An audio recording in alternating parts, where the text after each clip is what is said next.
Балдарга төлөнүүчү жөлөк пулунун айланасындагы туруксуздук жалпы коомчулукту убайымга салып келет. Бир туруп баары бирдей алат деп жар салынса, көп өтпөй бул багыт бизге туура келбейт деген негизде кайра өзгөртүүлөр киргизилип калууда. Азыркы учурда жөлөк пул берүүдө мурдагы эреже менен жаңы эреженин кайсыл бир бөлүгү аралаш түрдө колдонулууда. 1-январдан мамлекеттик жөлөк пулдары боюнча мыйзам иштейт деп указга кол коюлду эле. Бирок тилекке каршы ал мыйзам азыркы күндө иштебей калды.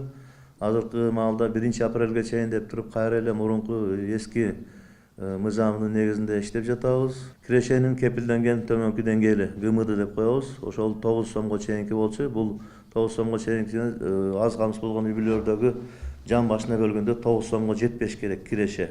Бирок бул система кайра өзгөрүү алдында турат. Жогорку кеңештин биринчи угуусунда колдоо тапкан жаңы эреже апрель айынан тартып күчүнө кириши күтүлүүдө. Анда кайра эле түстүү сыналгысы барлар, үйүндө эски болсо да унаасы бар жарандардын балдарына жөлөк пулу төлөнбөй калат.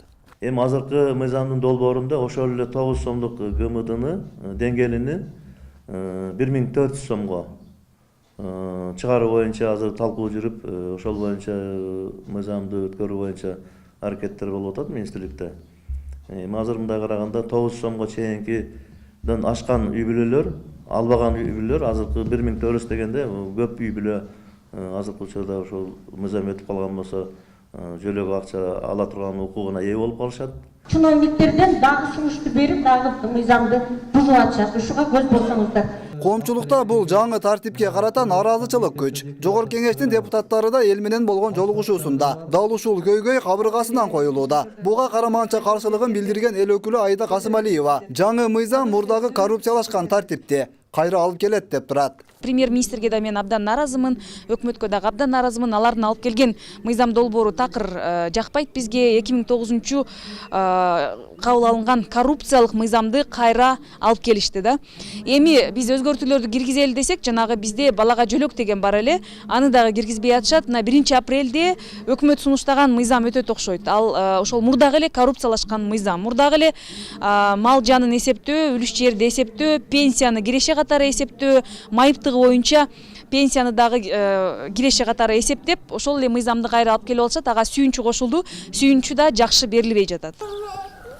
Карапайым журтчулук болсо баш айланткан жөлөк пул мыйзамдарын кандай болсо да бир жолго салуу керектигин айтышууда. Бай кедей деген түшүнүктү киргизүүгө жол берилбеши керектиги баса белгиленет. Ал эми бул тармактагы жемкорлук болсо эң биринчи тепкичтерде гүлдөп жатканы ачыкталат. Пособие алса, кичине балдарыбызга деле бирдеме алып, мемеге деле жардам болмок. Пособие 800 болсо деле, 700 болсо деле памперс же башка нерсесине жарамак да.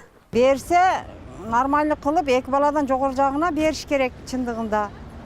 Бербесе, элдин башын айландырыш керек да, эл эмне кылышын билбей эле азыр аңгүдүк болуп эле калды. Талдоочулар баарына бирдей өлчөмдө жөлөк пул төлөнбөсө, коомчулуктан нараачылык күч аларын эскертишет. Элдин башын айланткан эрежелерди жоюп, мурдагы совет доорундагы тартиптер кайра калыбына келтирилсе туура болмок деген пикирди карманышат. Элдин башын айландырат, элдин кыжырын келтирет, нааразычылыкты күчөтөт. Ошон үчүн бир тараптуу жасап, мыйзамды эртерээк кабыл алыш керек. Менин оюмча ар бир балага төлөп бериш керек.